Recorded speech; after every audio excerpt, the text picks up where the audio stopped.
लेकिन सबसे पहले तो एक खबर मार्केट में गर्दिश कर रही थी और कुछ लोग ये दावा कर रहे थे कि बहुत जल्द इमरान खान साहब शौकत खानम अस्पताल में ये कहा जा रहा था कि पहुंच जाएंगे। लेकिन अलीमा खानम साहिबा ने इसकी तरदीद की है। एक तो इमरान खान साहब की बहनें पहुंची अडियाला जेल में, तो इसमें 2-3 डेवलपमेंट है इमरान खान साहब के हवाले से।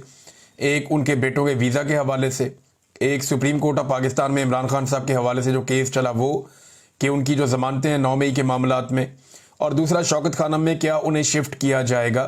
ये वो चीज़ें हैं जो मैं सबसे पहले इमरान खान साहब के बारे में आपके सामने रखता हूँ। इमरान खान की बहन ने कहा कि अभी चंद दिन पहले, और उन्होंने बताया बिल्कुल चंद दिन पहले की ये बात है कि एक बहन इमरान खान की, इमरान खान से उन्होंने देखा उन्हें जब अदालत में केस चल रहा था, और बुध को मेरी बहन ने इमरान खान को देखा था। वो कहती हैं कि इमरान खान बिल्कुल ठीक हैं। हाँ, ये ज़रूर है कि उनका वज़न कम हो रहा है और छोटे मोटे इश्यूज़ हैं। वो वजह यह है कि गर्मी बहुत ज़्यादा है और वो एक छोटी सी जगह में बंद हैं। उन्हें 22 घंटे तक अंदर कैद रखा जाता है, बाहर छोड़ा नहीं जाता। तो ये वो वजूहात हैं जिनकी वजह से कोई भी आदमी हो, सेहतमंद आदमी भी हो, नौजवान भी हो, तो उसके साथ प्रॉब्लम हो जाती है। इमरान खान साहब 70+ हैं, गो के वो बहुत कोशिश करते हैं अपने आप को, अपनी सेहत को ठीक रखने के लिए, लेकिन इसके बावजूद ये मल्टीपल इशूज़ तो होते हैं। अब जब शौकत खानम की बात हुई तो उन्होंने कहा जी नहीं, मैं नहीं समझती कि इमरान खान को शौकत खानम शिफ्ट होना होगा, ना ये इमरान खान को कभी निकालेंगे कहीं बाहर ले जाने के लिए, और ना ही वो बिस्तर पर पड़ने वाले हैं। यानी वही आदमी जाएगा ना जो बिस्तर पे पड़ जाएगा, जिसकी कमर लग जाएगी बिस्तर के साथ, तो उसको हॉस्पिटल लेकर जाना पड़ेगा। तो इमरान खान तो ऐसे नहीं है, वो हिम्मत वाले आदमी हैं। मुझे नहीं मालूम कि ये बात कहाँ से आई कि गंडापुर ने दरख्वास्त की है कि शौकत खानम में इमरान खान को शिफ्ट किया जाए। ये खबर एक्चुअली इस तरह से आई थी कि गंडापुर साहब ने कोई दरख्वास्त की है कि इमरान खान साहब को शौकत खानम अस्पताल शिफ्ट कर दिया जाए या उन्हें वहाँ पे दाखिल करवा दिया जाए। इमरान खान साहब मुझे नहीं लगता कि ऐसा वो करेंगे। हाँ, लेकिन एक जो दरख्वास्त है वो उनकी पार्टी की जानिब से दी जा रही है, और वो ये कहा जा रहा है, पार्टी भी कह रही है, उनकी बहनें भी कह रही हैं कि इमरान खान साहब को उनके डॉक्टरों से चेक करवाएं और ये इजाज़त दी जाए कि इमरान खान साहब के जो अपने मुआलिज हैं वो आएँ और आकर इमरान खान साहब को जेल में देखें, ताकि जो है इमरान खान साहब की भी और बाकी फैमिली की और जो कारकुन है पाकिस्तान तहरीक इंसाफ के, उनकी भी तसल्ली हो जाए। इस पे जो है वो शौकत बसरा साहब ने एक आइडिया दिया है कि तमाम MPs MNAs जाके अडियाला के बाहर पुरअमन तौर पे बैठ जाएं, जब तक इमरान खान साहब को उनके अपने डॉक्टरों से ना मिलवाया जाए तब तक वो वहाँ पे धरना देकर बैठें और एहतजाज करें। बहरहाल इमरान खान साहब की बहनों को जब मैं ये वीडियो रिकॉर्ड कर रहा हूँ तब तक के लिए तो इतला ये थी कि उन्हें नहीं मिलवाया गया।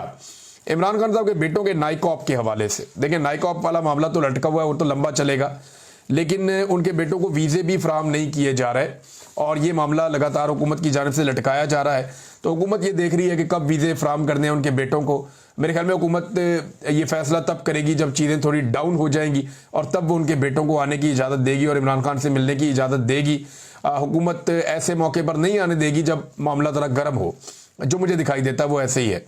सुप्रीम कोर्ट ऑफ पाकिस्तान में आज इमरान खान साहब का केस लगना था, और ये केस शहबाज रिजवी साहब और तारक बाजवा साहब, 2 जज हैं लाहौर हाई कोर्ट के, उन्होंने इमरान खान साहब के खिलाफ फैसला दे दिया था, उनकी ज़मानत खारिज कर दी थी 9 मई के हवाले से।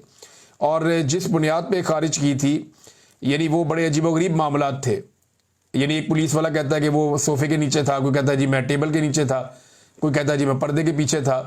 तो इस तरह की गवाहियों की बुनियाद के ऊपर इमरान खान साहब की साजिश को दुरुस्त मानते हुए लाहौर हाई कोर्ट ने इमरान खान साहब की जो ज़मानत है 9 मई में, उसे कैंसिल कर दिया था, उन्हें ज़मानत नहीं दी थी। तो अब ये जस्टिस याया अफरीदी साहब की अदालत में मामला है, तो याया अफरीदी साहब केस की मेरिट पर बात नहीं करेंगे, ये उन्होंने अपनी अदालत के अंदर कहा। यानी जो बज़ाहिर रिपोर्ट हुआ है, सदीक जान साहब ने रिपोर्ट किया, अलीमा खान साहिबा ने बताया, कुछ और वकला है उन्होंने भी ये बात की है, तो वो ये कह रहे हैं कि सिर्फ एक पॉइंट पर बात करेंगे कि आया वो ज़मानत के केस में मेरिट को डिस्कस कर सकते थे या नहीं। यानी लाहौर हाई कोर्ट में जो ज़मानत का केस है उसके अंदर जो केस के मेरिट्स हैं कि ये केस ठीक तरह बना है या नहीं बना, इसको डिस्कस किया जा सकता था या नहीं किया जा सकता था, सिर्फ ये नुकता हम यहाँ पे उठाएंगे, हम मेरिट्स के ऊपर बात नहीं करेंगे। इसका सादा मतलब जो मुख्तलिफ लोगों ने समझाया, जो वहाँ पे जर्नलिस्ट मौजूद थे, उन्होंने, क्योंकि मैं कोर्ट रिपोर्टर नहीं हूँ, मैं इतना कानूनी मामलात को नहीं जानता, एक तालिब इल्म हूँ इस हवाले से, लेकिन जो चीज़ें सामने आई मैं आपके सामने रख देता हूँ। जितना मैंने इसको समझा है वो ये है कि सुप्रीम कोर्ट ऑफ पाकिस्तान नहीं चाहती कि ये वाले मामला सुप्रीम कोर्ट ऑफ पाकिस्तान में आए कि एक पुलिस वाला टेबल के नीचे छुप गया, कोई पर्दे के पीछे घुस गया, कोई सोफे के नीचे घुस गया, और ये पुलिस वालों ने इस तरीके से इमरान खान साहब की साजिश पकड़ी, फिर कभी रिपोर्ट भी नहीं की, फिर कभी जय वकुआ पे भी नहीं गए, फिर उसके बाद कभी किसी को बताया भी नहीं, और जब बताया तो उसके बाद भी कोई वहां पे नहीं गया, किसी ने जाके इलाके का नक्शा नहीं बनाया। पुलिस वालों को यह भी नहीं पता था कि मेन दरवाजे से लेकर अंदर इमरान खान के कमरे तक 20-25 मीटर का फासला होगा, 20 मीटर का फासला होगा, तो वो कहते नहीं 300 मीटर तक का फासला उन्होंने बता दिया। तो एक अजीबोगरीब किस्म की कैफियत थी जो हाईकोर्ट में थी, लेकिन इसके बावजूद हाईकोर्ट ने वहां पे इमरान खान साहब को जमानत नहीं दी। अब ये मामला सुप्रीम कोर्ट में आया तो सुप्रीम कोर्ट चाहती है कि इन टेक्निकल नुक्तों के ऊपर बात ही ना हो, सिर्फ एक पॉइंट के ऊपर बात करें। बहरहाल 19 तारीख अब दी गई है। ये पाकिस्तान तहरीके इंसाफ के जो वकला हैं उन पे मुनसर है कि वो कितना ज़्यादा इन टेक्निकल इश्यूज़ को उठाते हैं और कितना ज़्यादा हुकूमत को और प्रोसिक्यूशन को और पुलिस को वहाँ पे बेनकाब करते हैं। सुप्रीम कोर्ट ऑफ पाकिस्तान में इसमें जस्टिस याह्या अफरीदी को बिल्कुल कादी फायद ईसा बनना होगा। अगर तो वो ये चाहते हैं कि बिल्कुल भी जजेस और पुलिस और पूरा जो इंतज़ामी स्ट्रक्चर है वो एक्सपोज ना हो, तो फिर उन्हें हर हाल में मेरिट्स जो है वो डिस्कस नहीं होने देने चाहिए। यानी उन्हें कोशिश करनी होगी बिल्कुल कादी फायद ईसा की तरह बन जाए और कोई ऐसी बात सुने ही ना, और बल्कि सुनने से इनकार कर दें जिस बात पे इंसाफ हो सकता हो या जिस बात के ऊपर कोई सवाल उठता हो वो सवालात ही उठने ना दें। इस लेवल पे उन्हें जाना होगा। अब देखते हैं कि 19 तारीख को पाकिस्तान तहरीक इंसाफ के जो वकला है वो कितनी तैयारी करके जाते हैं। बहरहाल इन्होंने वकला ने इस केस को बहुत ज़्यादा एक्सपोज भी किया है। नादरीन, एक और इम्पॉर्टेंट खबर है और वो ये है कि अमेरिका की सरजमीन पर आसिम मुनीर साहब ने जो एक तकरीब से खिताब किया, यहाँ पे कोई 100 से 150 लोग मौजूद थे और ये पाकिस्तानी थे, इन्हें इकट्ठा करके लाया गया था। तो आसिम मुनीर साहब ने गालिबन टैंपा में ये खिताब किया है और वहाँ पे मुख्तलिफ हवालों से उनका खिताब मुतनाज़ हो गया। अब कोई वीडियो तो है नहीं, ये जो लोग जिन्होंने सुना उन्होंने यहाँ के बाहर रिपोर्ट किया और उनके ज़रिए से ये मीडिया के अंदर खबरें छप गई। अब वो खबरें छपने के बाद कहीं से तरदीदें आ रही, कहीं से तस्दीकें आ रही हैं, लेकिन एक चीज़ तो क्लियर है कि आर्मी चीफ साहब ने भारत को अमरीकी सरजमीन पर खड़े होकर चैलेंज ज़रूर किया। ये बात बिल्कुल क्लियर है कि अमेरिका की सरजमीन पर खड़े होकर पाकिस्तान के आर्मी चीफ ने भारत को चैलेंज किया।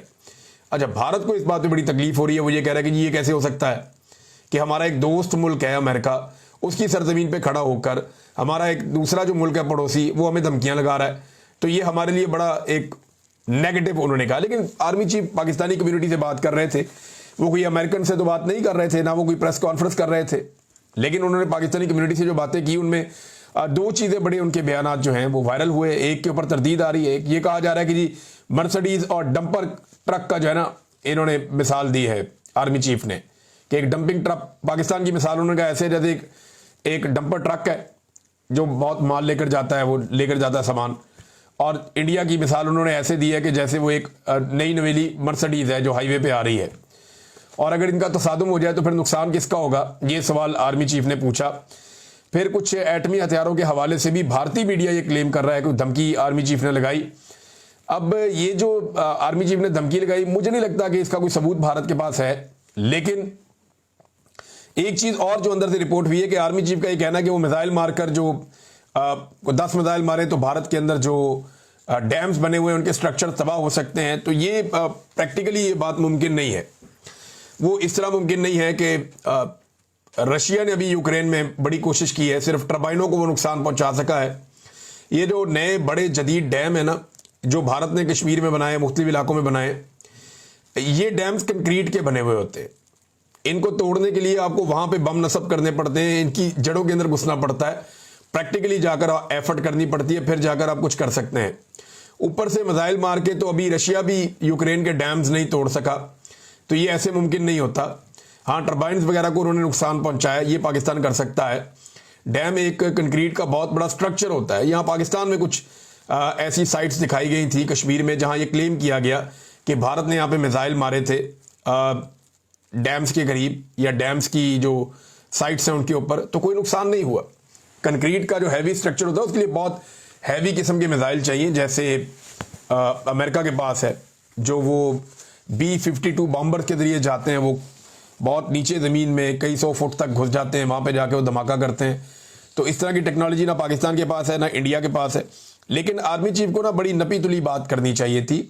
बेशक वो पाकिस्तानियों से खिताब कर रहे थे और बड़ी ज़रूरत है आर्मी चीफ को इस बात की कि जब भी वो कभी पाकिस्तान से बाहर जाएं, अव्वल तो उनका ये काम नहीं है कि वो कम्युनिटीज़ को मुखातिब करें या सियासी नौयत की बातचीत करें, या इस किस्म के तजारत के मामलात या खारजा पॉलिसी के मामलात, इन पे वो बात करें। ये वज़ीर दिफा मौजूद है, वो भारत को खुद टैकल कर सकता है, खुद उन्हें जवाब दे सकता है। वजारत खारजा मौजूद है, वो भारत को जवाब दे सकते हैं, टैकल कर सकते हैं। तो आर्मी चीफ को गुरेज करना चाहिए। लेकिन अगर उन्होंने ये करना भी है तो उन्हें बड़ी नपी तुली बात करनी चाहिए, और वो जो बातचीत उन्होंने करनी है उस बातचीत के लिए बाकायदा मुझे लगता है कि एक्सपर्ट्स हायर करने चाहिए, ताकि उसके असरात फिर उस तरह ना हो। देखिए, अभी तो इस वक्त प्रॉब्लम ये है ना इंडिया के साथ कि अमेरिका इंडिया से नाराज है रशिया की वजह से, और उसका फायदा पाकिस्तान को हो रहा है। सादा बात यह है कुल मिलाकर कि पाकिस्तान के अमेरिका के साथ उतने अच्छे ताल्लुकात नहीं है जितना पाकिस्तान को फायदा हो रहा है कि अमेरिका और भारत के ताल्लुकात के बीच में एक रखना पड़ने का। लेकिन फर्ज करें कि भारत एक बहुत बड़ी मईशत है, एक बहुत बड़ी ताकत है, वो कल को कामयाब हो जाता है अमेरिका के साथ अपने ताल्लुकात को नॉर्मलाइज करने में, तो पाकिस्तान फिर वापस चला जाएगा जीरो पे। पाकिस्तान को अपने ताल्लुकात अपने बलबूते पे बनाने हैं, और उसके लिए पाकिस्तान अपनी बहुत बड़े पैमाने पे मादनियात ऑफर कर रहा है, जिनमें खास तौर पे रेयर अर्थ मिनरल्स हैं जो फ्यूचर फ्यूल के तौर पे काम करते हैं, यानी मुस्तकबिल में उनकी बड़ी अहमियत है। और पाकिस्तान को भी इस बात का आइडिया है, अमेरिका को भी इस बात का आइडिया है, और पाकिस्तान बड़ा रिच है। पाकिस्तान का जो कबायली इलाका है वहाँ पे ये रेयर अर्थ मिनरल्स हैं। एक चीज़ और जो इस वक्त पाकिस्तान की मिलिट्री एस्टेब्लिशमेंट कर रही है, ये बड़ी अफसोसनाक है। हर जगह पे DGISPR भी ये बात करते हैं, और पाकिस्तान के आर्मी चीफ भी ये बात करते हैं कि सियासतदान करप्ट हैं, सियासतदान नाअहल हैं, सियासतदान बदनीयत हैं, वो काम नहीं करने देते, नहरें नहीं बनने देते, जो है वो तरक्की के पहिए को रोकते हैं, तरक्की नहीं करने देते पाकिस्तान को। अब बलूचिस्तान के बारे में ये लोग बार बार कहते हैं कि वहाँ के सरदारों का कसूर है, वहाँ के सियासतदानों का कसूर है। तो देखें, वहाँ के नौजवान जब भी सामने आते हैं, इलेक्शन लड़ना चाहते हैं, तो पाकिस्तान की एस्टेब्लिशमेंट उनका रास्ता रोकती है। वहाँ के जो मकामी सरदार हैं उन्हें बार बार लाकर बैठा दिया जाता है, और उन्हीं को सपोर्ट दी जाती है, उन्हीं के साथ बातचीत की जाती है। तो पाकिस्तान की एस्टेब्लिशमेंट ने वहाँ पे एक ऐसा जकड़ा हुआ निज़ाम कायम किया है जिसमें ये सरदार और सियासतदान मिलकर बलूचिस्तान का बेड़ा गर्क कर रहे हैं। यही कुछ कबायली इलाकों में भी किया जाता रहा, लेकिन वहाँ पे इमरान खान साहब की एक तहरीक चली तो एक बड़ा ज़बरदस्त किस्म का शऊर आया। अब लोग अपना वोट का हक छीन लेते हैं, तो एक दिन आएगा बलूचिस्तान में भी लोग अपना वोट का हक छीन लेंगे और फिर अपने वोटों के ऊपर पहरा देंगे। एक वक्त आ जाएगा, अभी तो नहीं हो रहा, लेकिन ये सारा खराबा जो है इसके पीछे पाकिस्तान की मिलिट्री एस्टेब्लिशमेंट है। लेकिन सियासतदानों को करप्ट और बेईमान कहकर ये साबित नहीं किया जा सकता कि एस्टेब्लिशमेंट बहुत अच्छी है। लेकिन जितने सियासतदान हैं ये सारे के सारे एस्टेब्लिशमेंट के ताबे हैं, और इनको एस्टेब्लिशमेंट ने ज़्यादातर को बनाया है।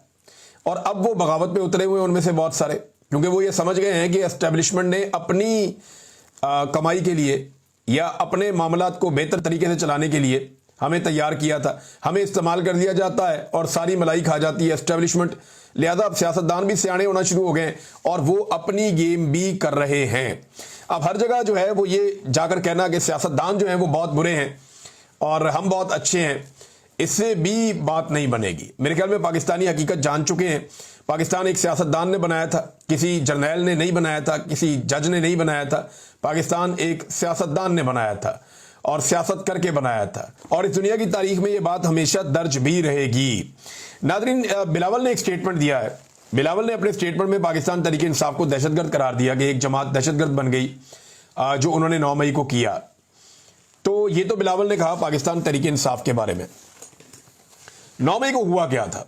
इमरान खान साहब को गैर कानूनी तौर पर गिरफ्तार किया गया था। जख्मी होने के बावजूद उन्हें गिरबान से पकड़कर घसीटा गया और उनके ऊपर तशद्दुद किया गया। उन्हें मारते हुए रेंजर्स वाले घसीटते हुए लेकर चले गए और ये मनाजर नेशनल टीवी पे चला दिए गए। पाकिस्तानियों का गमो गुस्सा था, पाकिस्तानी निकले और उन्होंने एहतजाज शुरू कर दिया।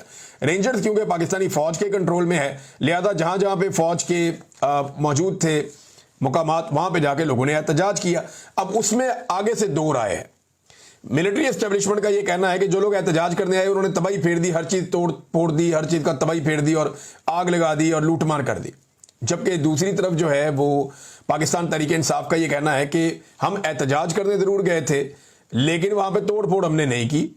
वो सारा काम जो है वो पहले से लोग वहां मौजूद थे और वो कर रहे थे, नकाबपोश, जिन्होंने डंडे मारे, गाड़ियां तोड़ी, नुकसानात किए, आग लगाई, और हमारे पहुंचने से पहले ही बहुत कुछ हो चुका था। अब ये दो अलग अलग चीजें। इसमें पाकिस्तान तहरीक इंसाफ के चेयरमैन और साबिक वज़ीर आज़म इमरान खान साहब बार बार ये कहते हैं कि आप सीसीटीवी फुटेज निकालें और उसमें देखें। अच्छा, वहां सारे सीसीटीवी कैमरास लगे हुए हैं लेकिन फुटेज गायब कर दी गई है। ये मामला जो है वो मिलिट्री कोर्ट्स में भी उठाया गया था कि सीसीटीवी फुटेज कहाँ है, और उसका जवाब वहां पे भी नहीं दिया जा सका। आम अदालतों में भी ये मामला उठाया गया, लेकिन इसका जवाब वहां पे भी नहीं दिया जा सका। तो सीसीटीवी फुटेज गायब कर दी गई जिसके अंदर सारे हकायक थे, और इस तरह पाकिस्तान तहरीक इंसाफ के मौक़िफ़ को एक तक़वियत तो मिलती है कम से कम कि सीसीटीवी फुटेज गायब है। अगर वो फुटेज मिल जाए तो पता चल जाए कि लोगों के आने से पहले कितनी तबाही हुई, लोगों के आने के बाद कितनी तबाही हुई, सिक्योरिटी किस वक्त गायब हुई और सिक्योरिटी किसके कहने पर गायब हुई, और डंडे मारने और तोड़ने वाले लोग कौन थे, और वो लोग आज तक पकड़े गए या नहीं पकड़े गए। ये वो सारे सवालात हैं जिनका जवाब अभी तक नहीं मिला इस मामले में। लेकिन बिलावल ने कह दिया कि पीटीआई जो है वो एक दहशतगर्द जमात बन गई 9 मई के बाद। लेकिन बिलावल ने क्या किया और बिलावल की पार्टी ने क्या किया, ये जरा मैं आपके सामने कुछ तफसीलात रखता हूं। नादरीन, जब बेनजीर भुट्टो शहीद हुई ना 27 दिसंबर को, तो 27 दिसंबर से लेकर 30 दिसंबर तक मुल्क भर में अरबों रुपए की सरकारी और निजी इमलाक लूट ली गई थी। जगह जगह आग लगा दी गई थी, बैंक लूटे गए थे, शहरी लूटे गए थे, लोग कत्ल किए गए थे, और खवातीन को अगवा तक किया गया था। मुबैना तौर पे रेप भी किए गए थे। सिंध से पंजाब आने वाली सड़कें और रेलवे ट्रैक तक उखाड़ दिए गए थे। क्या वो दहशतगर्दी नहीं थी? मीडिया रिपोर्ट्स के मुताबिक मुबैना तौर पर पीपल्स पार्टी के हामियों के दंगे फसाद के दौरान 47 लोग मारे गए, जिनमें पुलिस एहलकार भी शामिल थे। मुबैना तौर पर पीपल्स पार्टी के हामी मुल्क भर और बिलखसूस कराची में अंधाधुंध फायरिंग करते रहे, सियासी मुखालिफिन को ढूंढ ढूंढ कर कत्ल करते रहे। मुल्क भर और बिलखसूस कराची में सिविल वॉर जैसा माहौल बर्पा कर दिया गया। करोड़ों लोग खौफजदा और महसूर होकर रह गए थे। गाड़ियों के साथ बांधकर जो एटीएम मशीनें हैं उन्हें बाहर खींच लिया गया था, और मुल्क भर में मुतअद्दिद बैंक जो हैं वो लूट लिए गए थे। दर्जनों बैंकों को आग लगाकर जला भी दिया गया था ताकि रिकॉर्ड ही जल जाए। अल जजीरा के मुताबिक 176 बैंक, 34 पेट्रोल पंप, 72 ट्रेन की बोगियां, 18 रेलवे स्टेशन, सैकड़ों कारें, बसें, मोटरसाइकिल और सरकारी दफातर, इमारतें, सियासी जमातों के दफातर और अनगिनत दुकानें, प्लाजे जलाकर राख कर दिए गए थे। यह किया गया था जनाब पीपल्स पार्टी की जानिब से। जब बेनजीर भुट्टो शहीद हुई थी तो पीपल्स पार्टी को तो किसी ने दहशतगर्द नहीं कहा। इतनी तबाही फेरने के बावजूद इस तबाही के सामने तो पाकिस्तान तहरीक इंसाफ ने 5% भी नहीं किया। 5% भी नहीं किया। रेलवे भी एक कौमी इदारा है, फौज भी एक कौमी इदारा है। बैंक तो नहीं लूटा एक भी पीटीआई ने। बंदे तो कत्ल नहीं हुए, बंदे तो उल्टा पीटीआई के कत्ल हो गए।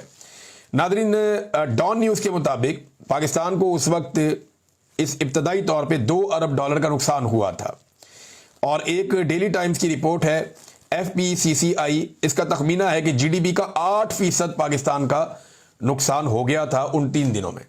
इतनी तबाही फिरी थी पाकिस्तान के अंदर। और आज बिलावल सीधा खड़े होकर बड़े आराम से ढिला मुंह करके ये कह रहे हैं कि 9 मई में PTI जो है वो दहशतगर्द बन गई है। तो फिर 27 दिसंबर से लेकर 30 दिसंबर तक फिर तो पीपल्स पार्टी तो बहुत बड़ी दहशतगर्द जमात बन गई थी। लेकिन पाकिस्तान की खातिर सारे आगे बढ़े थे, और यहां 2 साल से एक पॉलिटिकल पार्टी को कुचला जा रहा है, उसको तबाह किया जा रहा है। ये सारा मामला डिजाइन ही एक पॉलिटिकल पार्टी को तबाह करने के लिए है। जबकि बेनजीर भुट्टो का कत्ल एक इंतहाई अफसोसनाक वाकया है, और जिस तरह इमरान खान साहब की गिरफ्तारी एक इंतहाई अफसोसनाक वाकया है। दोनों पे अवाम का रद्द-ए-अमल जो है वो फितरी है।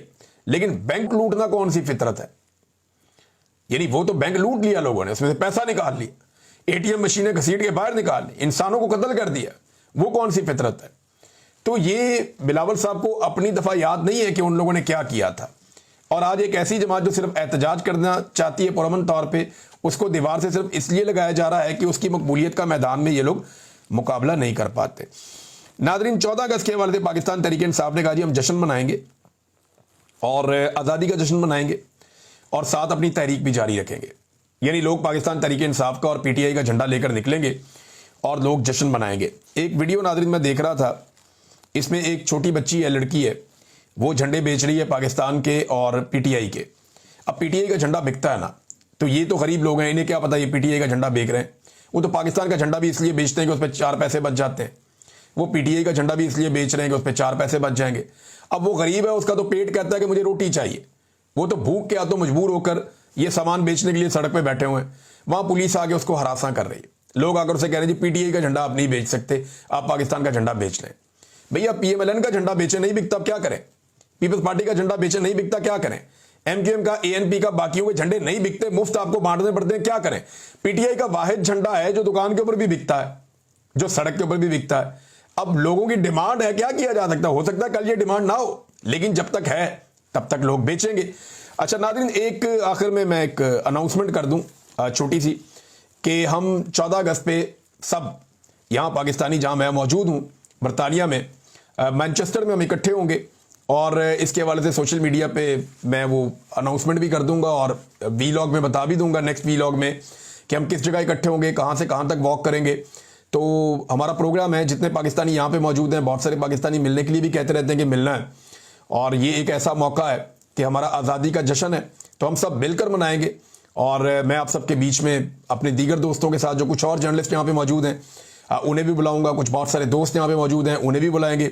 हम सारे इंशाल्लाह इकट्ठे हो रहे हैं, और कुछ दोस्त पाकिस्तान से भी आ रहे हैं, तो हम पाकिस्तान के झंडों के साथ निकलेंगे और यहाँ मैनचेस्टर में एक रैली निकालेंगे, एक वॉक करेंगे, और पाकिस्तान जिंदाबाद के नारे लगाएंगे इंशाल्लाह।